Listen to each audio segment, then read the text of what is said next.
Hey, it's Mark Lynn here with your video thought for the day. I'm pretty stoked about this week. This is book week. As in, people give me books or I get books on my own, but I'm always like, I love books, okay? And so I thought this week, each day, I would talk about a book that is in my life for some reason right now, and sort of what I've found in the book that seems to me worth talking about. And so to start out with, I have Mrs. Beetons Family Cookery. I found this last week at a used bookstore in Cambridge, England.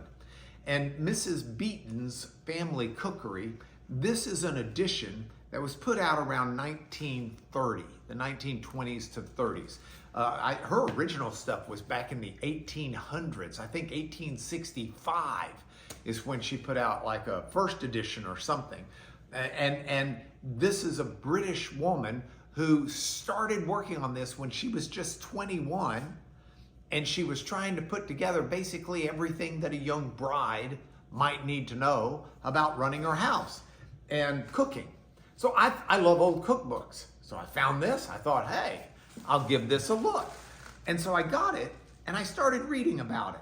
I started reading it. And in the preface, the very beginning, the preface starts out, you probably can't see it from there, but the finest housekeeper in the world.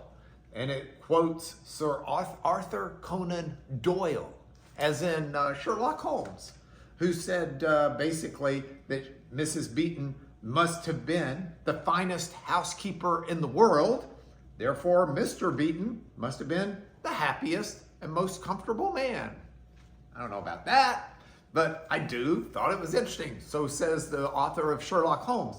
When you get to the first chapter is entitled The Housewife. Now I gotta tell you, I'm not a fan of that word because my wife's married to me, not the house. But I'll leave that alone. I do find it interesting that as they start talking about the housewife and what she does and doesn't do, it's got an entire section here on labor-saving devices. The suction sweeper, just coming into vogue. I think that's what we call a vacuum cleaner now. It's got a whole thing. Oh, long-handled mops.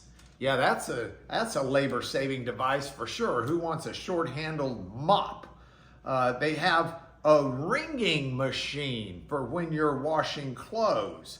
They also have a bacon slicer. That's going to be a labor-saving device if I ever heard one. But the section that occurred to me to make a video thought for the day was this section on management of servants.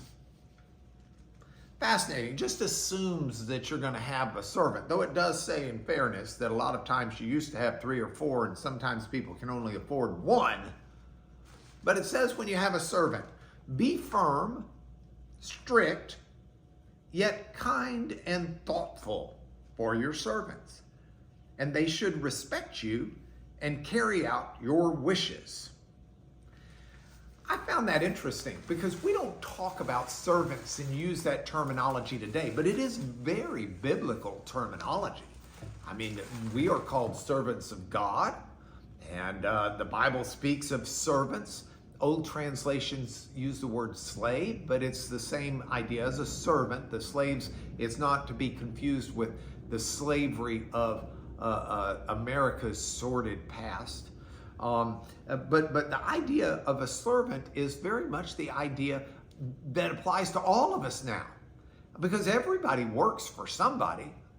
I own my own company, but that doesn't mean that I don't work for people. I have a boatload of clients.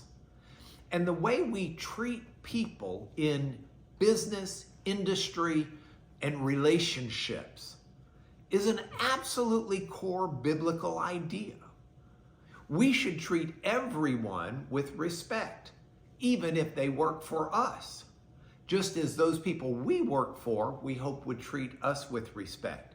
To be firm, to be clear in communication, and yet to be fair and even treat people with a high regard for their worth. You know, that's the way God treats us. He communicates openly with us. We have his word. He treats us with love and respect, and he draws us into a relationship with him, but never one where we confuse the roles, because we are the servant and he is the master. He is not our servant to do as we pick and choose.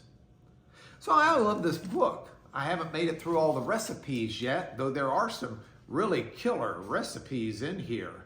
And I'm looking forward to trying boiled cow heel, page 338. Or maybe fried cow heel. That sounds better than boiled cow heel. But I do know, regardless of what recipes I follow, I want to treat people with respect today, even if they work for me.